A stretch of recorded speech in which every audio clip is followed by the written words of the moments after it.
Minden tápanyagot beviszek, ami a babának kell, de közben mozgok is, illetve a kisfiam után futok, aki már 1,5 éves, és hát rohan. De gondolom, akkor ez csak néhány kiló, ami pluszba feljött a terhesség alatt. Igen, most 7 hónapos terhes vagyok, és 5 kiló van rajtam. 2 hónap múlva születik meg a Noel, ő a második kisfiunk.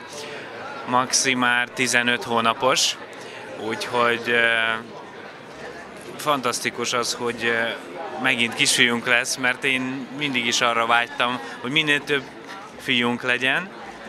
Adri ő inkább kislány szeretett volna. Harmadik baba is lesz még? Azt nem tudjuk, de szerintem igen.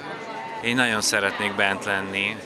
A Maximnál is bent voltam, és mindenkinek tanácsolom, minden kis apukának, hogy annál fantasztikusabb, csodálatos dolog nincs, hogy ott bent lenni, amikor megszületik a kisbaba.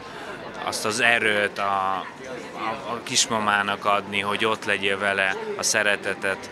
Szerintem ez egy zseniális dolog.